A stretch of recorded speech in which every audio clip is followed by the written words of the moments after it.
Welcome to the first episode of See It Our Way, a podcast brought to you by VICTA.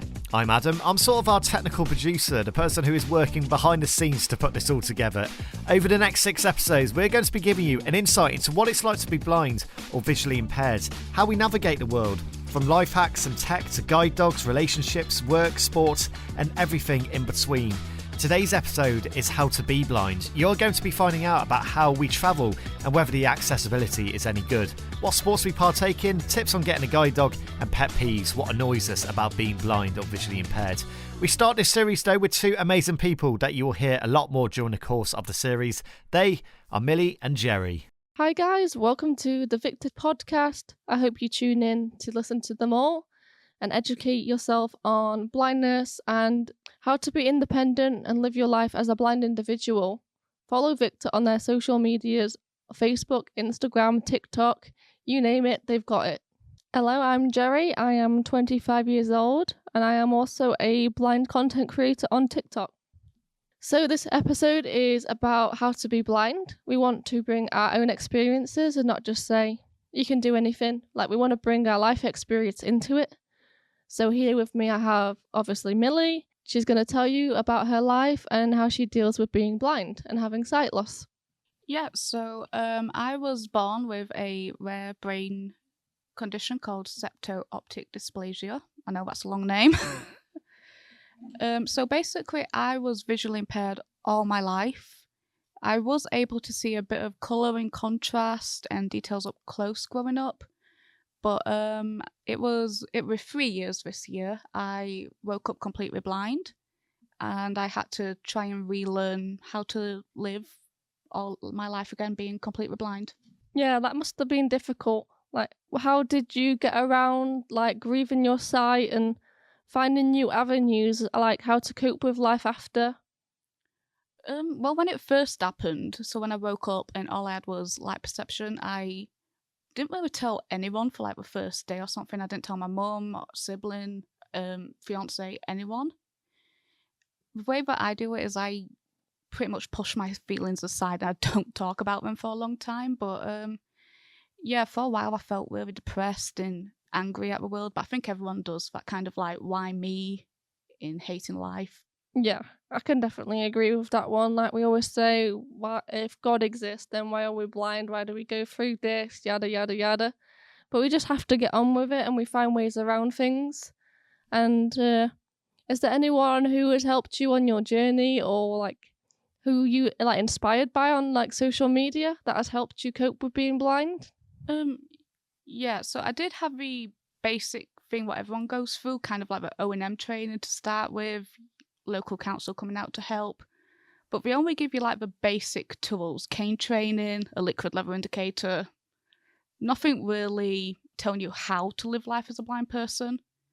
So then I started TikTok and started to watch people like Molly Burke and Lucy Edwards, Claire Sisk, saying how they did things every day as a blind person. I learnt about voiceover it and navi lenses, little bump-ons to make things easier. And then I actually met you. Yeah, we actually met on TikTok. She came up on my For You page, and what I like to do is when I meet blind individuals, I like to make good friends with them and teach them that like blindness isn't the end of everything. Like, you can find a way around doing mostly everything. I will get to it later, but I'm a qualified makeup artist despite being blind. So I actually remember the first video that you ever commented on I saw was when I was explaining a story time on how my fiancé proposed to me as a blind person. Oh yeah, when you got proposed to at the cat cafe and you was describing how it was on the collar of the cat collar.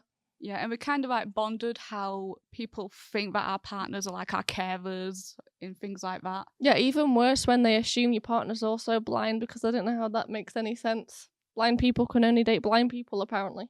Yep, and then we started like DMing back and forth on there for a while before moving on to Messenger, and then you started telling me about the blind centre and that there's sports what blind people can play. We found out that we didn't really live that far away from each other, maybe like it's 20 minutes on a train, I think. Yeah, 20, 30 minutes. And he was like, hey, why don't we actually meet up? I can teach you things. We can go to the blind centre. You can meet other blind people and listen to them. You can try Showdown. Even if I said to you from the start, I don't like sports. Like, you teach me how to try and cook. Yeah, I think that's probably one of my funniest videos is trying to teach you how to peel a potato. Yeah.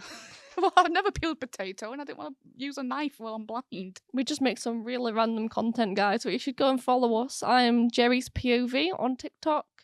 And I'm Millie is Blind on TikTok. At the minute, Jerry is in the process of trying to teach me how to do makeup as a completely blind girl. Yeah, that's like one of my aspirations is to teach the blind community that beauty is open to everyone. Everyone can learn makeup. It's just having the right tools, the right products, and learning the techniques. So I would love to at one point, maybe with VICTA, do some kind of workshop to teach blind individuals how to do makeup and like empower them and make them feel more, like you'd say, like more normal. Like everyone does makeup, but you can't do it because you're blind. No, that's not how it is. You can do it. You just got to practice. It's not going to be perfect the first time, but that's like anything in life. You've got just to try again. Yep, my passion is art. So before I lost my eyesight, I used to be a photographer and an artist. I studied graphic design at university. I actually went completely blind during my second year at university. Yeah, that must have been tough, like having mostly useful vision and then you're at uni halfway through the course and it's like bam. So how did you manage with that? I didn't at first, and then the university was like, can she even do it? Maybe it's best that you drop out. But luckily I had some supportive teachers there. They used to pull me aside and learn Braille so I could get to the classrooms by myself. We sat at the Apple Macs and learnt how to use VoiceOver together. That's really good. It's best to have the support network, especially in like education and stuff. You shouldn't have people saying maybe you should drop out. It's not for you. At least give it a go and see if you can manage. Like, don't force yourself if it's going to drain you, but just try it anyway and just keep persevering. And look at you now, you make some awesome artwork. Yep. And I still managed to graduate. I pretty much rocked going over stage in a white cane, so... Yeah, it looked awesome, and you also still chucked your hat in the air like everyone does. Couldn't catch it, but... Couldn't catch it, but threw it in the air in slow motion, which looked pretty cool. So what do you get out of, like, watching TikTok? As a fully blind individual, what, like, inspires you about TikTok? What do you enjoy watching? I love that I've met pretty much all my friends through TikTok, let's be honest at this point. I met you through TikTok, I met Ellie through TikTok. I watch a lot of blind creators because it's nice to know that there's people who are going through the same things as you. Yeah, and I'm going to toot your horn. You're friends also with Molly Burke. Like, you DM each other quite often as well, don't you?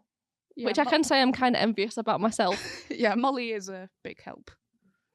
I love Molly. Yeah, she's very supportive. If she ever would come on the podcast, that would be great. Even if she's in America, she can do it over the internet. Anything's possible. Yeah, she's just released a book, actually. I'm listening to that in a minute.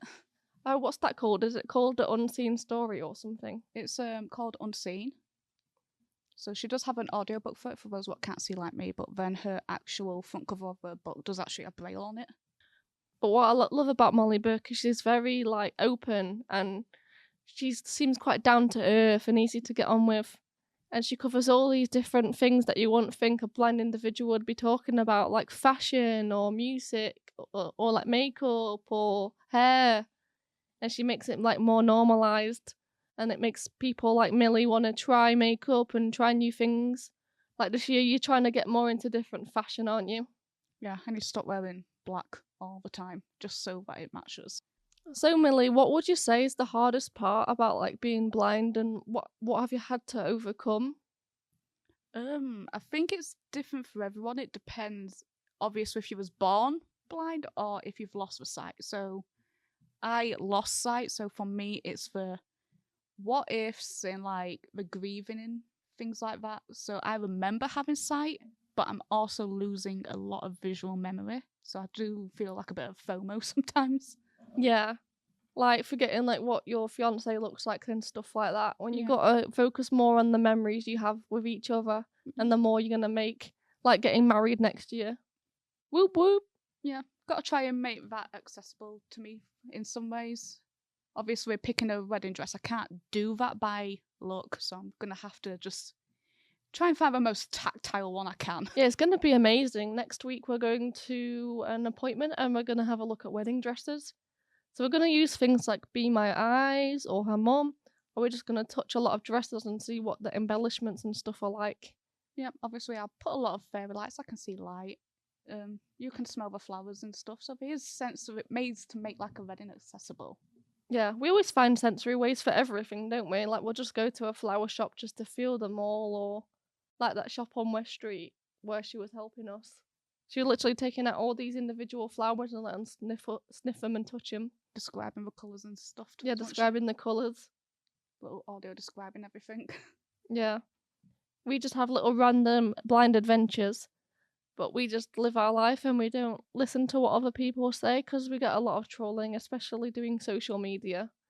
What would you say are like the top sort of troll comments you can get? Obviously, keep them PG, but like, what are the top hate comments?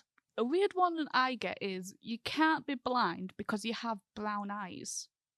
I don't really know what that means, but I'm guessing they're thinking of the stereotypical blind person, what they imagine from like films where they're seeing like the milky eyes and the sunglasses and the cane. Yeah. And then it goes like from being questions like that and normal questions like how do you use a phone to then just the weirdest questions like how do you eat? You don't need your eyes to see to eat. I just use my mouth. I don't really know what else I would do. Are you sighted people just looking at your food, having to eat it? Are you just looking at the spoon or the fork to make sure the food's on there and then putting it in your mouth?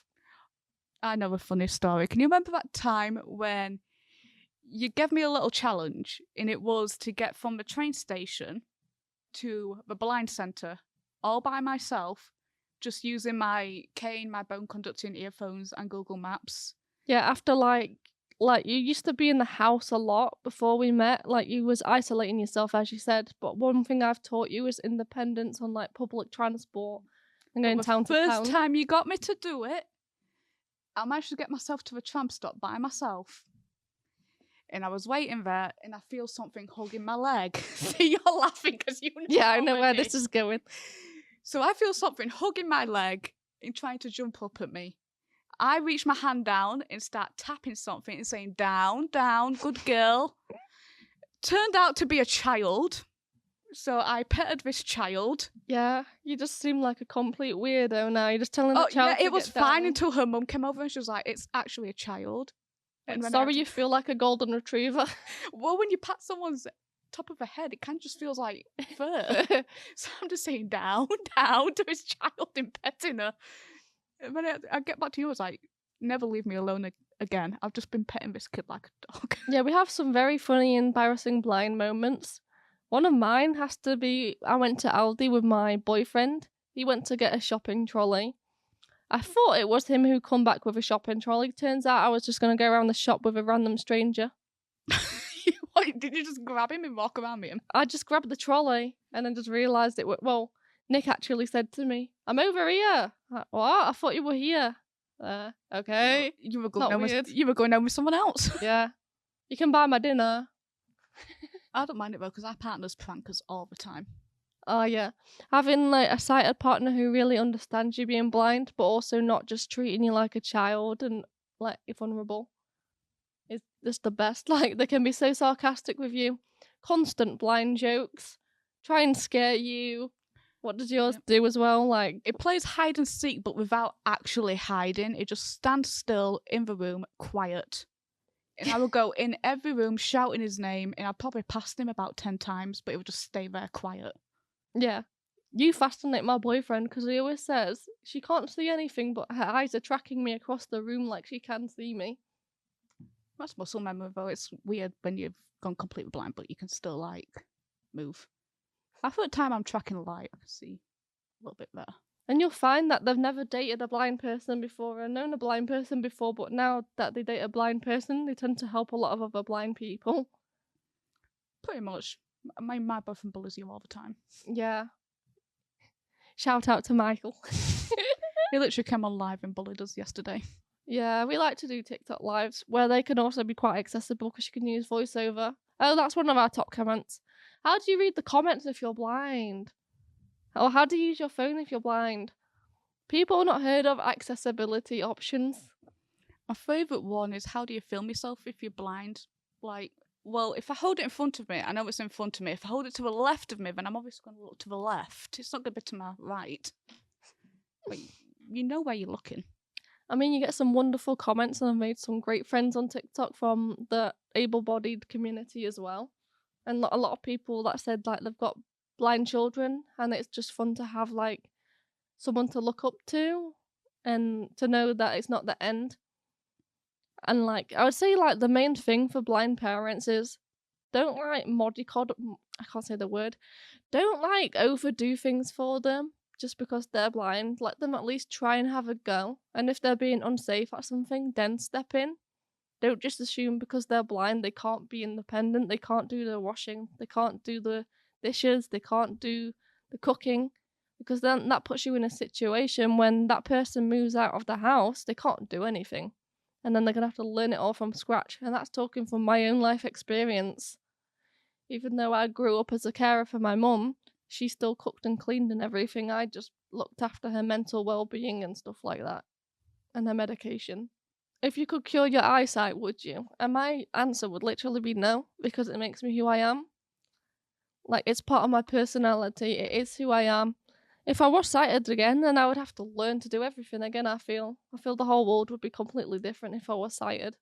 I feel like if you would ask me during the first year when I lost my Then eyesight, you'd say, yeah. I probably would have said yes. But if you ask me now, then no, because I've gone nearly 3 years without seeing the world around me now. Things have probably changed and I've adjusted to life. Yeah, and you said you're even happier than you've ever been, and being completely blind, you're doing more, you're happier in yourself. Oh yeah, when I was sighted, I never went out. I didn't really have any friends.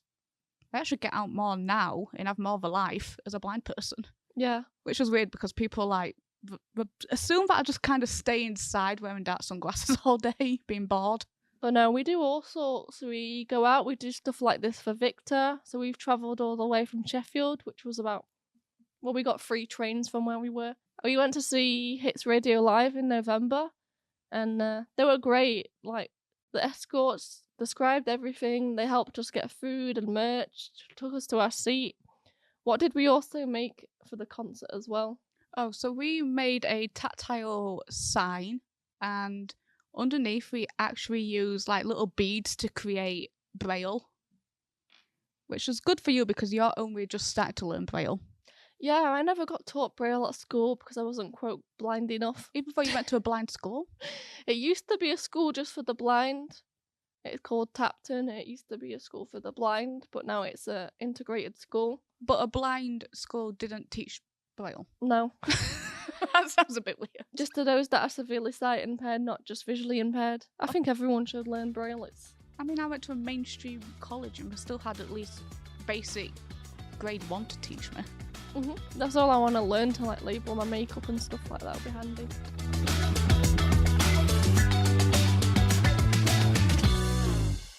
So let's talk about getting a guide dog. Hi, if you don't know me, my name is Ruqayyah. I'm an award-winning blind artist and disability advocate, but most importantly, I'm a guide dog owner. A lot of people think getting a guide dog is automatic when you're blind. It suddenly means, oh yes, you get a guide dog, brilliant. But I wish that was the case. It's not necessarily true. Yes, being blind means you get a guide dog to be a mobility aid, but it doesn't mean you're automatically entitled to one. All blind and partially sighted people who feel like they could benefit from having a guide dog have to go through a very long application process. You might be wondering why that is, which is a brilliant question and something I'm about to talk you through. I think the application process is really important for 2 main reasons. The first one being making sure the blind or partially sighted person is able to take the dog out and also look after the dog as independently as possible. The second reason being so Guide Dogs UK, the charity, can match a guide dog according to your needs. So, for example, you don't want a dog that walks really, really fast when you prefer to walk at a steadier pace. And you don't want a dog that prefers working in quieter spaces like the countryside when you live in the middle of the city and it's really busy and really loud and they need a lot more confidence. The people at Guide Dogs definitely have a task of making sure the people and the dogs are matched accordingly and everyone's happy. So let's talk a little bit about the application process and what to expect. I'm specifically going to be talking about my experience of applying for a guide dog through Guide Dogs UK. There are many other guide dog schools all around the world, and owner training is also an option for some people. So the first thing to do is contact Guide Dogs UK. They'll chat you through the entire process. They're a lovely team and they'll be with you every step of the way. Something that a lot of people don't realise is one of the requirements of applying for a guide dog is to actually know 3 independent routes. These routes should last approximately 40 minutes. You might be wondering why this is. A lot of people think guide dogs, they help people with their independence and so on. Why do you already need to be independent in some capacity before getting a guide dog? How does that make any sense? It all relates back to what I said earlier. You already need to be somewhat independent to make sure you're able to look after a guide dog and able to take them out. Guide Dogs, the charity, need to have the confidence that you'll be able to look after one of their dogs independently. Even if you don't know all 3 of your routes independently at the beginning stages of your application, don't panic. Everyone's there to support you. Guide Dogs will help you. Related charities and organisations are all there to help you learn your routes, to then gain the skills to one day in the future get a guide dog when you are ready. And if for whatever reason Guide Dogs don't think you're quite there yet for your application of getting a guide dog, that's absolutely fine. They have an open door policy, so you can then reapply later on down the line when you feel more confident and ready to. Personally, for me, I was rejected on my first try as well, which made me work even harder on my routes to then get my lovely guide dog Bertie. In the next few steps, a guide dog staff member will come and visit you to witness some of the routes that you do independently and that you're hoping a guide dog will support you with in the future. This all relates back to lifestyle, making sure they find a dog that suits you and your needs. So once you've successfully gone through the application process and guide dogs believe you're ready for a dog, it's time to play the waiting game and be on the wait list. The times do vary for people. I'd say approximately it's 2 years. I can't lie, it does feel like the longest wait of your life. I was waiting for Bertie for about 5 years as I was waiting through COVID. But you just trust the process and you trust that the staff members know what they're doing. Then on one miraculous day, you'll get the phone call saying that they found a potential match for you. I was so excited when I got my phone call. Then you arrange for the dog to come for a matching visit. So you do a few walks in your local area, you get taught how to look after the dog briefly, and the dog tends to stay with you overnight. So you get a real feel of what it could be like having a guide dog. It's a really good way to see whether a guide dog would suit your lifestyle, what a guide dog would be like in your household, and so on. I found that experience extremely beneficial. The next day, you have an honest conversation with your guide dog staff member.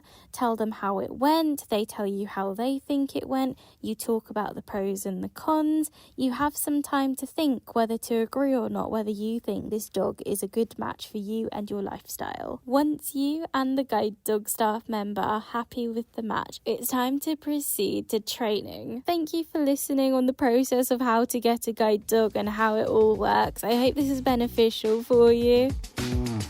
You're listening to See It Our Way, the VICTA podcast. There's still plenty more to come in today's How to Be Blind episode. Millie and Jerri are back a little later to chat about VI sports and what's out there to try.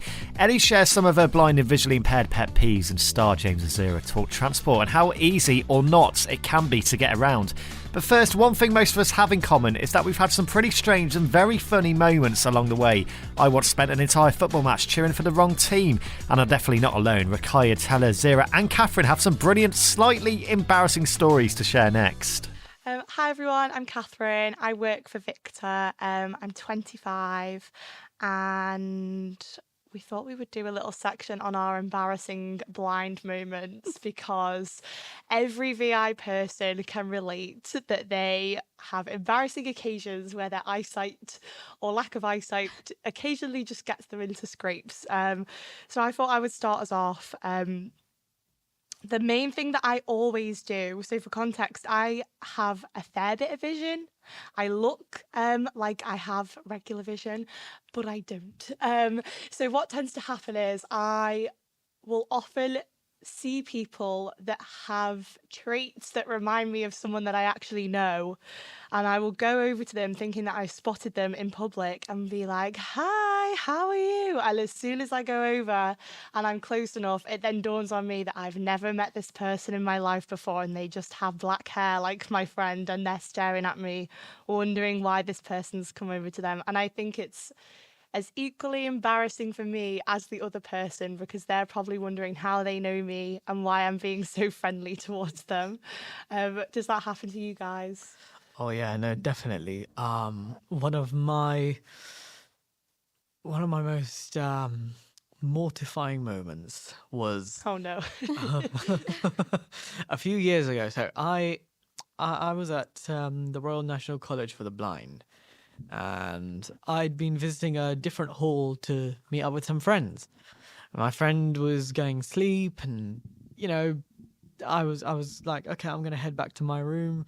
So I left. I was like, and they were like, oh, do you know your way? I was like, yeah, I'll be all right. So I left their room. I walked towards where I thought was See the where this is going, Talha, I'm scared. I walked towards where I thought was the front door, and I was so confident as well. I was just like, just like moving along, whacking my cane into the wall here. They just, yeah, I've got it. I found a door. I was like, yep, here we go. Bang the door open. And I stepped forward. This doesn't feel like hard floor. This is carpet. Oh, Got the wrong way. What's going? And next, all I hear is. Oh my gosh. Oh I was like, oof, oof.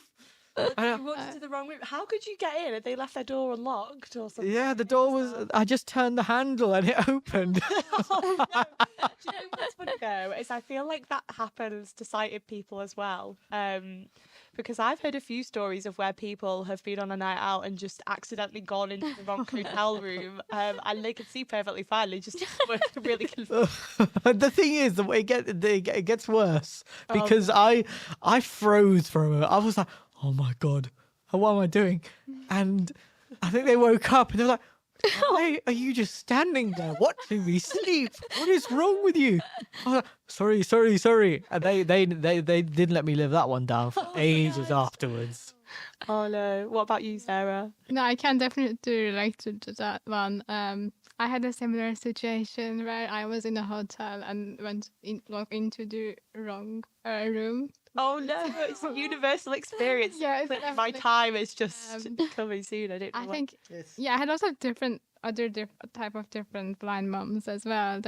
I'm sure some of you can relate to this. There were lots of times I tripped people over with my cane, which is quite embarrassing. And also, there were a lot of times where I talked to people thinking they are people, but there was like no one there, or I was talking yes.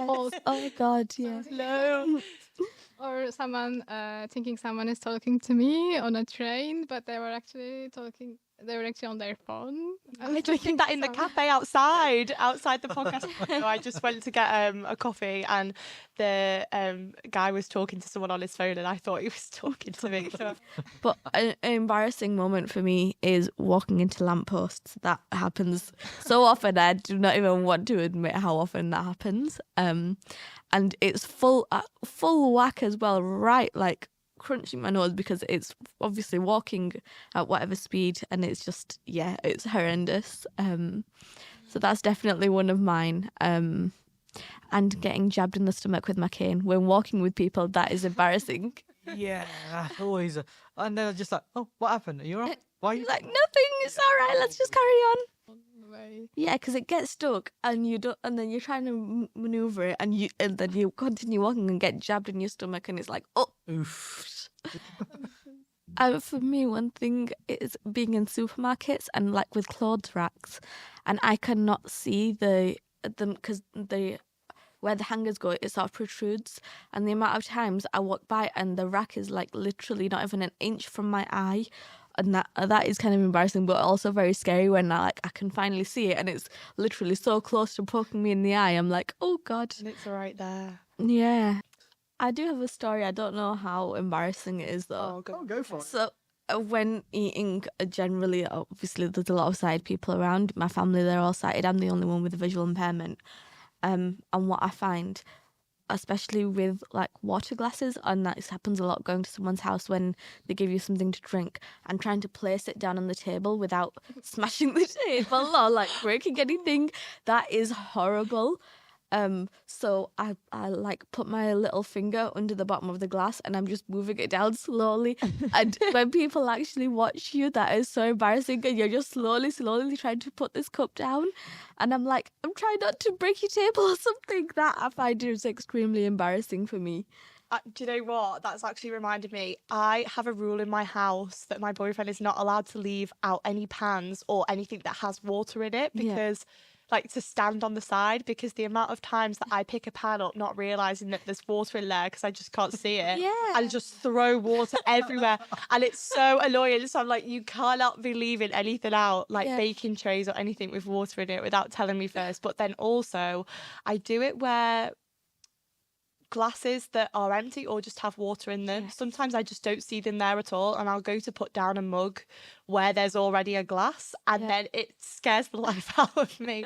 Or I'll like fling them off tables sometimes at home by accident and I'll think, oh, another transparent thing that I just didn't notice was there. So I do that a lot. But I think because of our vision, we use our memory a lot to be able to find things. Oh yeah, I have got a good memory. Yeah. But yeah. Memory is the one thing I can say I do have a lot of. Yeah. No, it's great and crazy to hear all these different blind VI stories.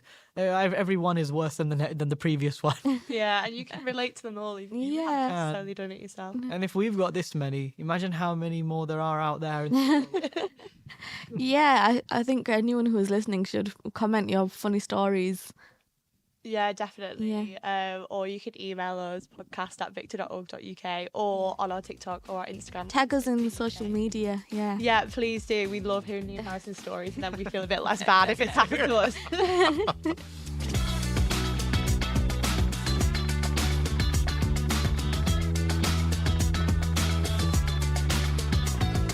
This podcast is brought to you by VICTA, a charity supporting blind and partially sighted children and young adults. Welcome back to the See It Our Way podcast. Today we're going to be talking about travel because in the VI community, this is such obviously a big talking point as it might come as a surprise. We can't really drive. And Really? No, really. I've tried a few times. I know. Sometimes I do get asked if I can drive. I might just have to show them and see what happens. It has a lot of issues because a lot of people, as we talk about, will have to rely on assistance, like with trains, because trains is like the main way we get around, and it doesn't really always go to plan, doesn't always work. And obviously the state of public transport in the UK, as I think anyone sighted or not will know, is a bit of a shambles at the moment. So I'm James, and sat next to me is... I'm Star. And sat opposite me is... I'm Zehra. A good place to start with travel is about sort of assistance. So if you don't know what assistance is, it's a service that every train station has, and it helps people with all sorts of disabilities who may find it difficult to navigate where they're going. So they will meet you on and off the train and just help you get to where you need to go. It sounds simple and it sounds like it should be quite effective, but it's not really how it works sometimes. Yeah, so as far as passenger assistance goes, I can count more times it's gone wrong than it's gone right. So you book it on the app and they're supposed to know where you're going and your whole route's on the app, but the amount of times I've turned up at stations and there has been no one there. I remember one time I was passing through Newport and there was no one at the station, and because I was new to travelling, I didn't really know what I was doing and my phone was dying, and I was like, I'm going to be stranded in Newport, and there's a lot of places I'd rather be stranded than Newport, to be honest. And it got to the point where the conductor had to find me someone, and then the guy, I said, what time's the next train? He was like, I don't know, and he walked off, left me on the platform. And then the train came and he didn't come back, so I just kind of had to find my own way. Finally got home. But same with London. I was put on the wrong train by the assistants, and they tried to tell me that it was my fault and that it was the right train, which it wasn't because it was going in the complete opposite direction. And instead of trying to fix it, they just blamed each other and started arguing. And I'm like, I don't care whose fault it is, just fix it. And there's so much that needs to be done. A lot of it's staffing issues as well. I mean, a lot of the stations don't have enough staff to do it because there's a lot of stations, especially the smaller ones, where people aren't actually employed just as assistance workers. Like, they'll be doing other things as well. So then that'll, end up in people not showing up or things going wrong. And I think there needs to be a lot more money invested into it because it's ridiculous, especially, they encourage people to use trains, which I think is a good thing because of, the environment is better. But at the end of the day, if you want people to be using public transport, you need to make it accessible for everyone because the people that can't drive are going to be the people who need to use it. So, yeah, a lot more needs to be done there. And I think as well, if I'm like not mistaken saying, is like communication between the stations can be a bit of a mess. Like even today, like I don't personally need to use assistance because I'm partially sighted. I can like navigate myself around okay to an extent. But like when I was getting off the train and I was like coming to like try and find Star, I was like, okay, do you know what carriage she's on? And she's like, well, the other station said that she's been put on carriage C, but the problem is there's 2 carriage Cs. And I'm like, great, it's just little things like that you just think that they would mention, but they kind of don't. Or they just won't let the station know at all, so then there's nobody there. And it's especially as well in rural areas. I mean, there's nobody at the stations because they're not manned, which to a certain extent can't be helped. But then again, then the train conductors or the ticket, need to be able to help. They need to be trained because, I mean, just because you live rurally doesn't mean you shouldn't be able to get help. It's ridiculous. Yeah, I feel like it depends on the station or situation as well because I use train assistance a lot, and underground I started to use as well. But I feel like so many other things, there are inconsistencies between different maybe stations or between cities like rural areas, because I do some regular journeys and they are usually fine. So I kind of know the stuff and so they know me, etc. But then, or most of the time when I booked, I had a good experience, or it worked at least. Although obviously there are some occasions which didn't work, or like you said, people didn't turn up or they weren't sure about where I was, so I ended up in wrong places. I think it's just, I need to be more consistent, maybe that like every station should offer like similar assistance, and awareness I guess is important as well. So it's tough because it's more, sometimes I think it's down to the person, maybe just, I don't know, a communication issue or something else. Rather than the actual system, I think it's like more other issues like causing, problems. I think as well, there's this whole thing with disability as well, where spontaneity just doesn't exist. Like if you want to travel, if you book within less than 2 hours, and a message will pop up and it'll be like, because it's less than 2 hours, we might not be able to provide you the correct assistance. And I don't know about you, but sometimes, spontaneous journeys just happen. You don't always know you're going to be traveling, a day in advance. And sometimes you're waiting over a day for it to get confirmed. There are sometimes I just went to the station and they would take me on the train. But I guess they usually say you should, or if it's better if you do. So, which is annoying, obviously, if you have a journey you didn't plan. But I sometimes do spontaneous journeys. But for example, if I'm going somewhere really far away, I don't feel confident about doing it spontaneously, because then I feel like, what if I'm strangled in a random place I don't know? So but that's the thing, like that's the issue, is you shouldn't have to feel that fear. Like you should have a service where you shouldn't have to think, oh, if I get on the train, am I going to be stranded in the middle of nowhere? Like that's not a thought that we should have to be having, but it is. And you have to be so on it. And, you can't, I can't really relax on the train just because I feel like I have to be on it, to make sure there are people there and I do get off at the right place. And I do, because I can't rely, they're supposed to come on and get you, but I will never wait on the train for them to come and get me, because if they don't come and get me, the train's going to move, the train's going to go off. I'm not going to it comes to a point where you kind of learn not to rely on assistance, which defeats the whole point of assistance existing in the first place. Yeah, especially like I think a big anxiety is going somewhere new, and especially a train station that's perhaps like quite big in a city that you've never been to. It can be very, very daunting because, you know, you're not going to be familiar with anything and the assistance, and you never really know sort of, I guess, what you're going to get.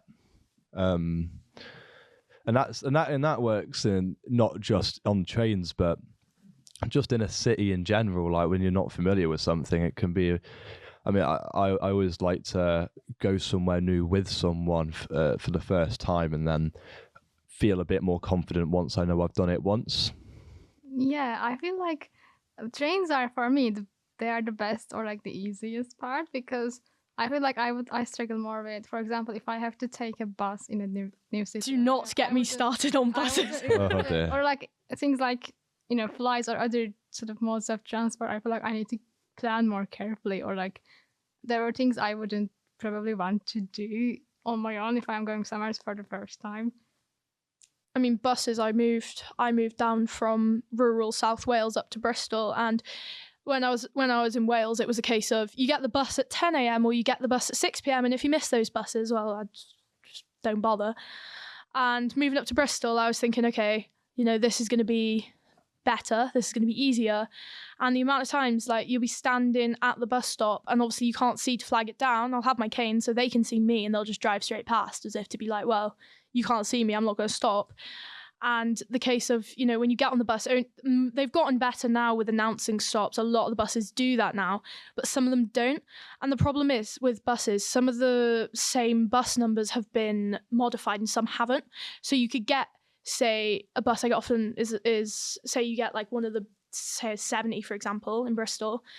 That may be a talking bus one day, but the next day it might not be. So you have to kind of find out straight away to then go to the driver, hey, can you let me know when to get off? I feel like, again, it depends on the place you live in. Because, for example, I live in Sussex area, and it's usually quite, well, in the place I live at least, like they usually have announcements. But when I went somewhere else a couple of years ago, I suddenly realized, actually, it's not always, maybe all places are not like that.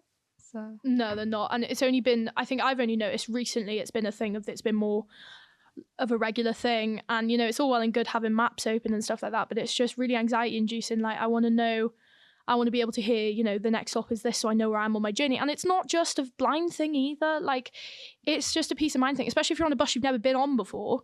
You know, you want to know where you're at, where you are, so you can plan your journey. And I just don't know that needs to be on, and that needs to be mandatory, I think, because, you know, especially if you don't know, you have to get up and ask the driver while the bus is still going, and you end up getting in people's way, and it can be a lot.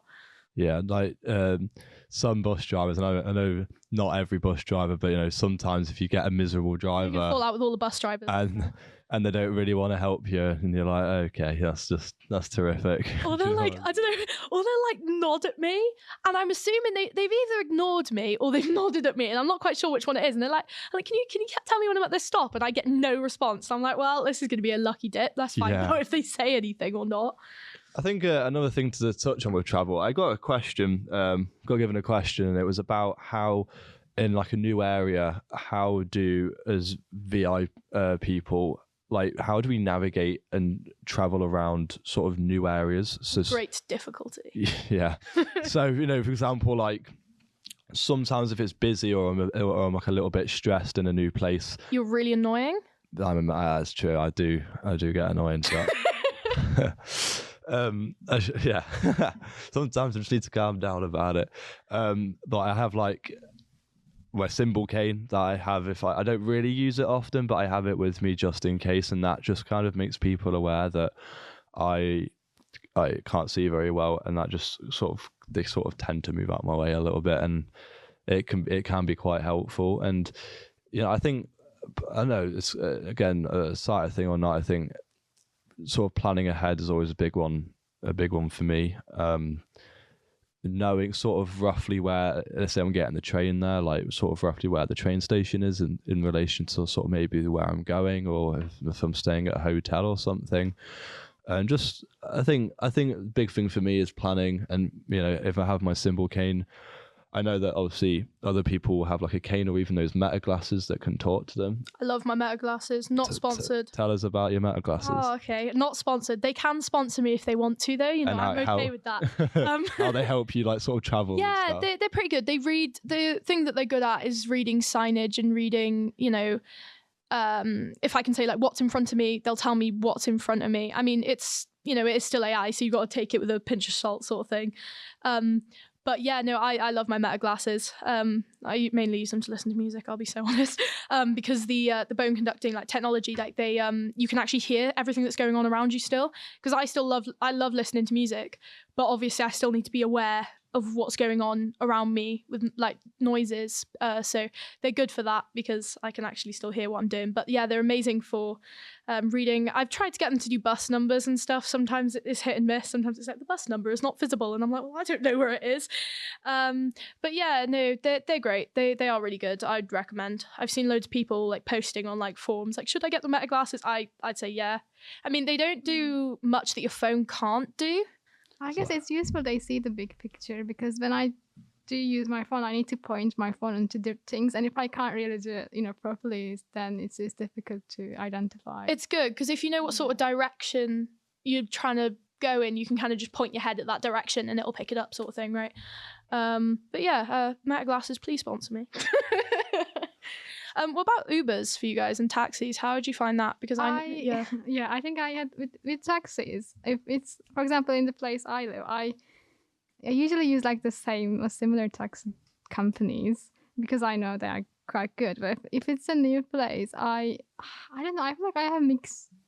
I'm not sure how I feel about Uber in general because I had some issues in the past about like, for example, I wouldn't be able to find Uber and they wouldn't be able to find me. And even though you can put some sort of note on it to say that you can't see, I feel like either people don't see it or they ignore it, or there are like sometimes issues with being able to meet drivers, or I feel like they usually have less awareness. Uber drivers usually have less awareness about disabilities than taxi companies, or at least some of the taxi companies. They might have their own trainings, maybe. I don't really know. Problem is they have assist drivers, but I honestly don't know what training assist drivers are on, but I didn't feel any difference, to be honest. Honestly, it's same. Like they don't, and the thing is, I'm like not hard to spot, you know? Like I got bright blue hair, like you're gonna spot me. And I literally text them, I'm like, I got a white cane, bright blue hair, I'm standing on the side of the road, and then they'll just cancel because the second they know you can't see or you can't find them, they're just like, well, that's it. Yeah, and also sometimes when you book assist, you wait more. Which you do wait more, really which is ridiculous.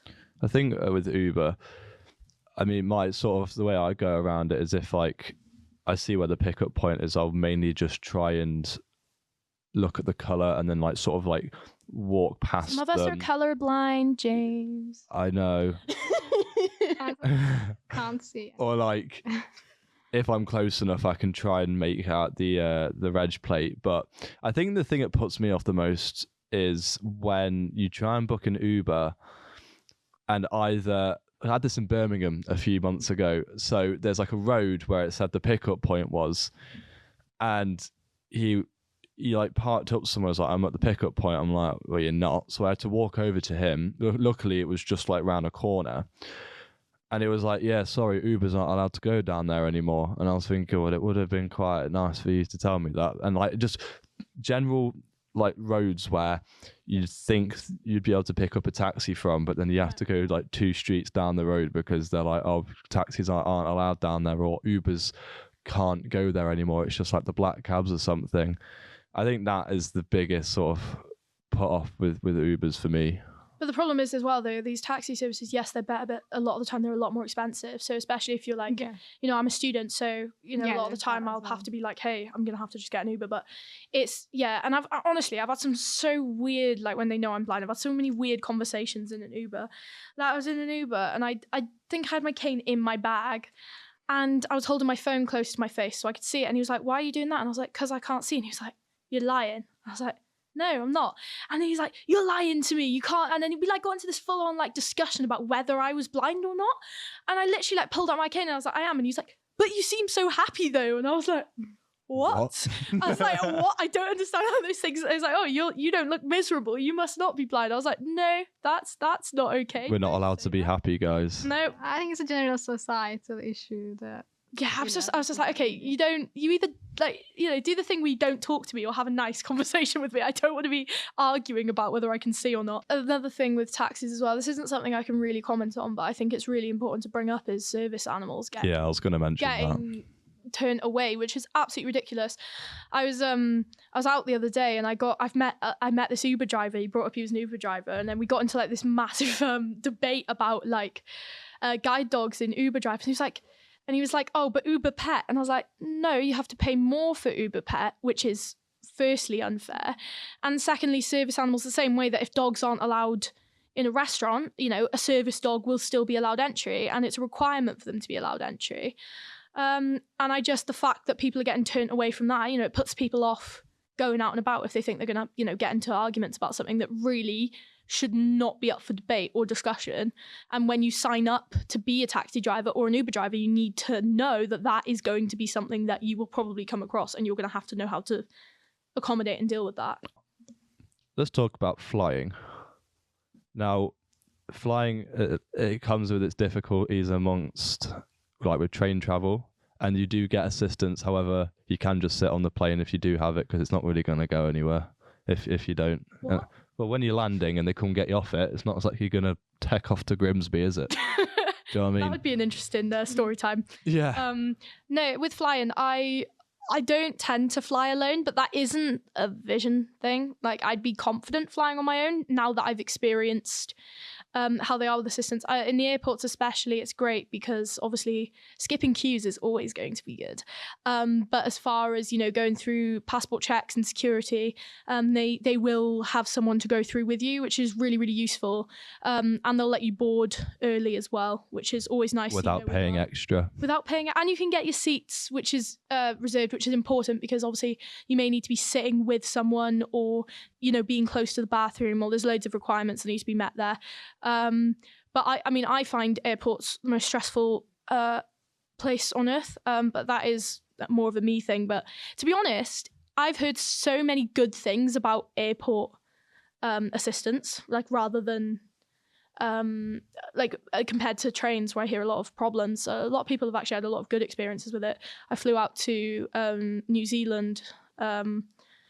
Was it 2 years ago now? And it was the longest flight I've ever been on, and I'm a very nervous flyer. But they were really great, helping us get around the airport, helping me, get on the plane, and they were actually really, really helpful. I haven't got any horror stories there yet.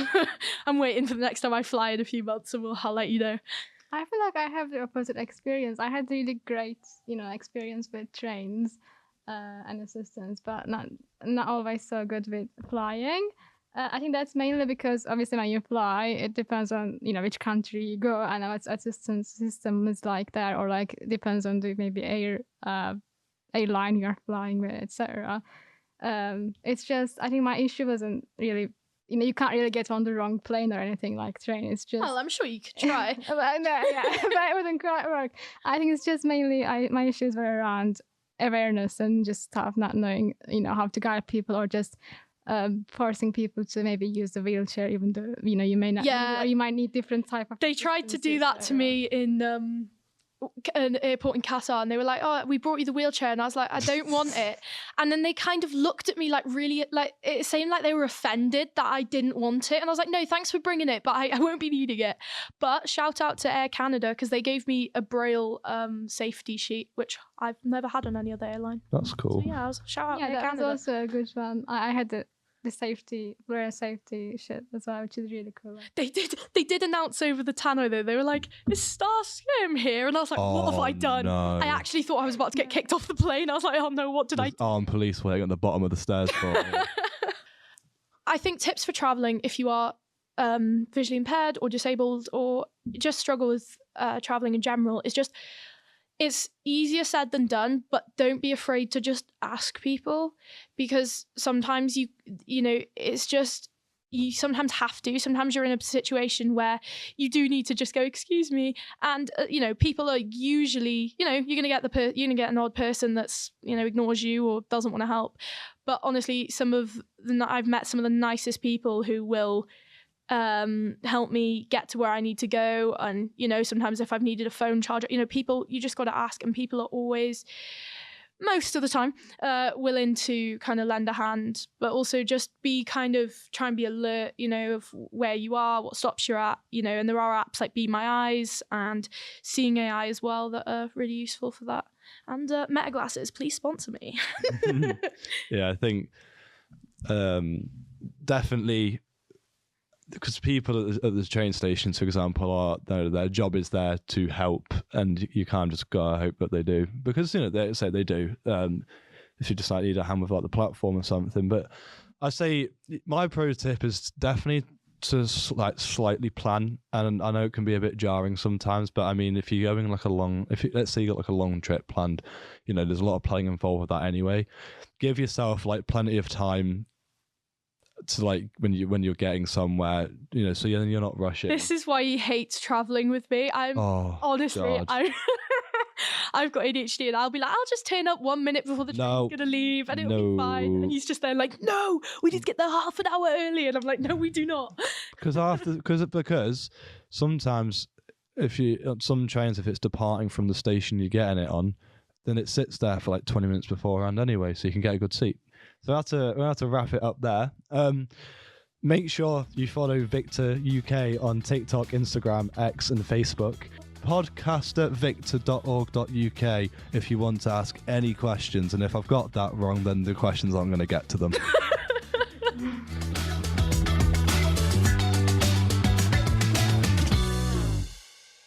Hi, I'm Ellie, and welcome to Ellie's Pet Peeves. This is going to be a little segment where I basically just talk about things that really get on my nerves as a visually impaired person. And I'll just say now, there's a lot. But the first one that comes to mind straight away is when sighted people, or just non-disabled people in general, think that it is okay to talk to us like we are so much younger than we are, especially when we're full-grown adults, and it's more infuriating when we are older than the person talking to us. Tell me why, before they find out I'm visually impaired or whatever, they talk to me like a normal person, and then after they find out, it's like, oh, you're blind? Oh, I didn't know. Can I help you with something?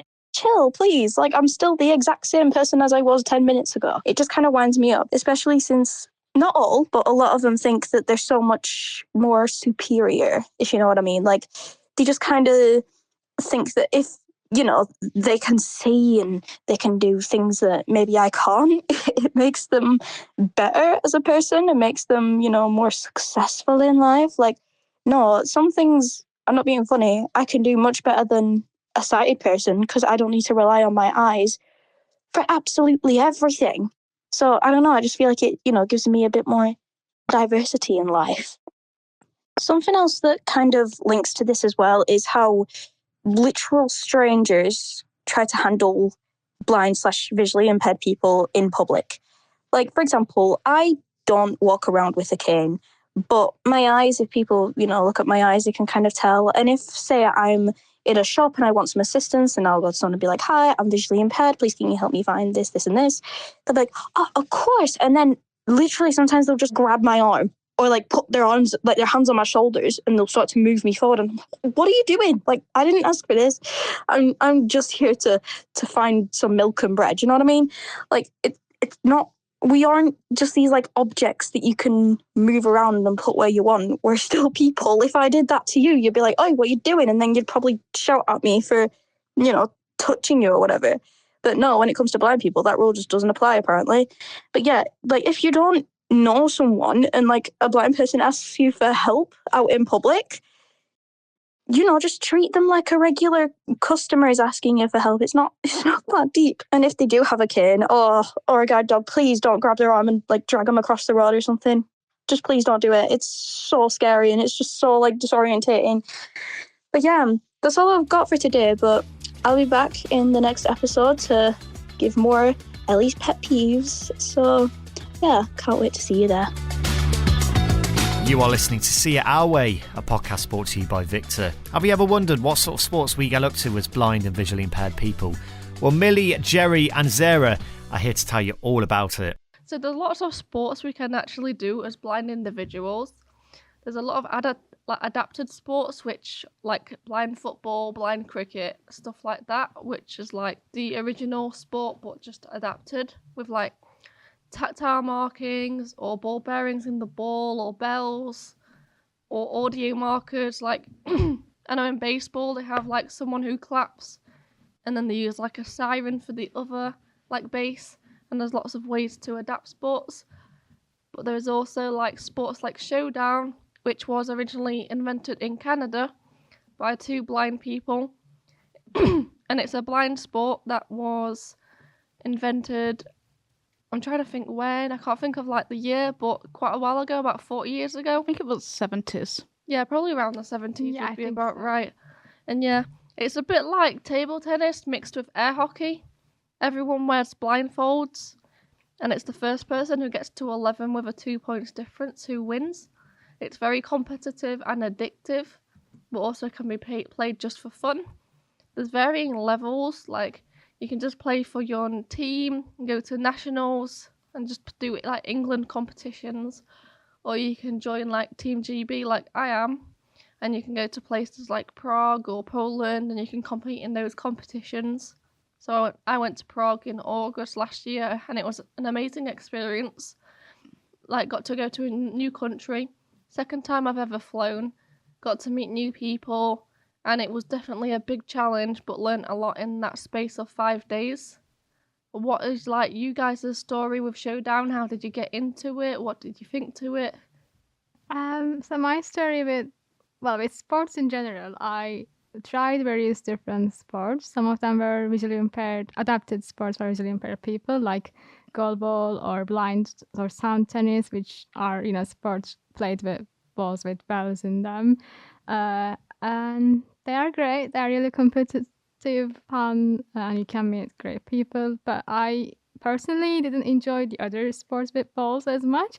But when I tried Showdown, I just really enjoyed it. I found it easier to get into, but also, like Jerri said, I made lots of friends through.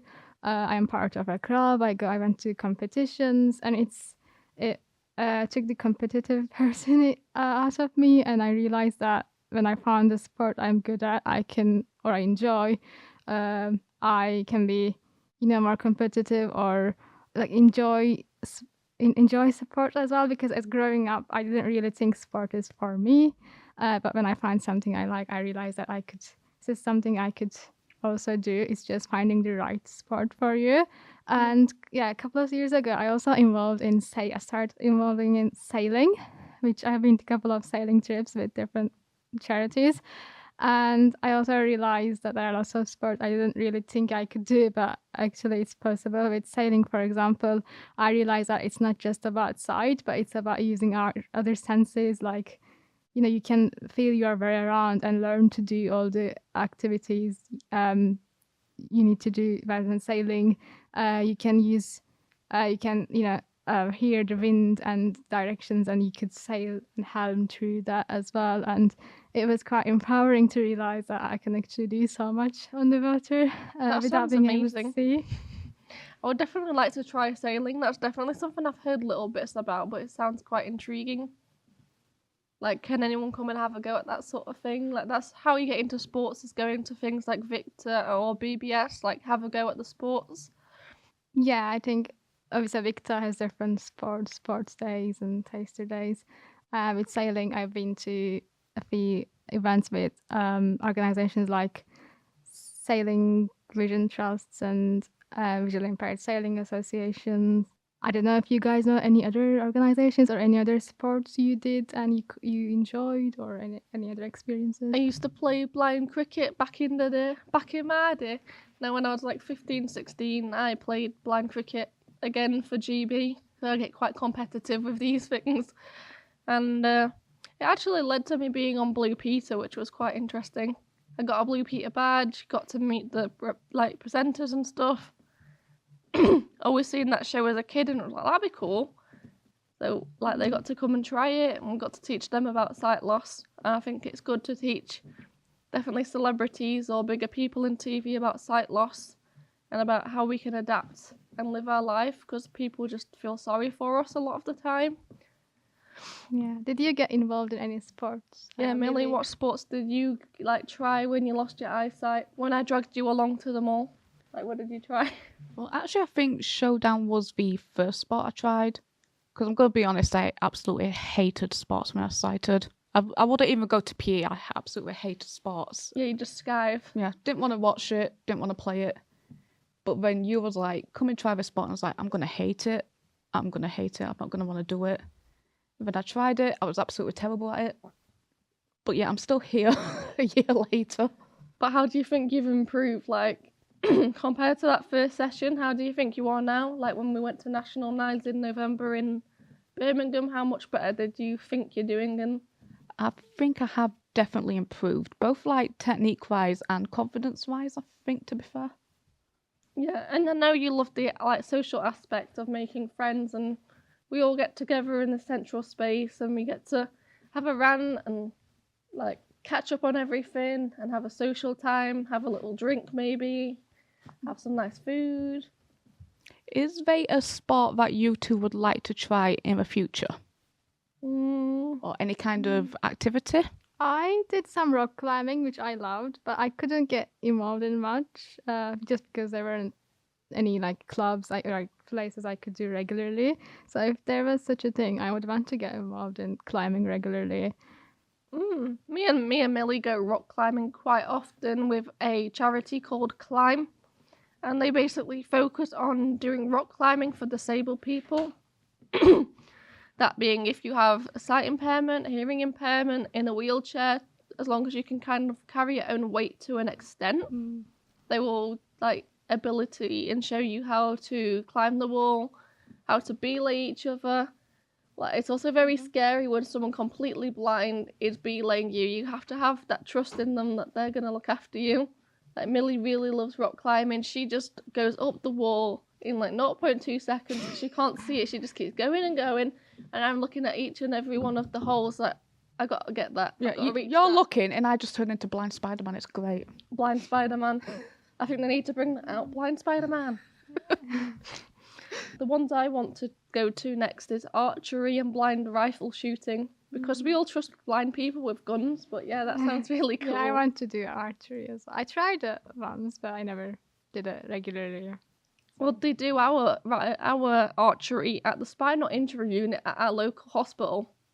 So that shows how much faith they have in how archery works. Yeah, to be fair, there are some blind people who are actually doing it very seriously and going to competitions and stuff. So I guess some have the talent. Yeah, I'm just in the dream that I really hope that Showdown gets to the Paralympics and it would be televised and we could go and represent our country like that and get a medal. How empowering it would be, and to be known for that. Zehra, the world-renowned Showdown player. Known for her offensive strike. Someone has wrote in with a lovely question from Claire and Lena. They asked, what are my favourite apps and games as a blind woman? Their favourite games currently are Fruit Ninja and Super Mario Kart. That's a great question. I love to play Candy Crush because the colours are very bright and it's easy for me to play. I also love to play Disney Dreamlight Valley on Apple Arcade because I am obsessed with Disney. It's a very cozy game. You get to do fishing, you get to do cooking, and you get to go mining for different minerals. So it's a very fun game. There's also a few audio games on the market as well. I have personally not played them myself, but I know they are accessible for people with no sight at all to play. There's some really fun role-play games and stuff like that on the App Store for those with even less vision than I have. But thank you so much, guys, for the question. If anyone else has a question, please email us at podcast@victa.org.uk. That is podcast at victa.org.uk. Don't forget as well to follow VICTA on all of the socials. We are VICTA UK. Wow, what a jam-packed episode that was. We'll be back in April. 26th of April is when our next episode drops. That is all about blind gains, the positives that have come into our lives through being blind or having a visual impairment that may not have been part of our lives otherwise, and opportunities as well. We'll be sharing opportunities that are out there for blind and visually impaired people, so really looking forward to that. And don't miss the VICTA Parent Podcast as well. That's out next month, 26th of March. Thank you for listening.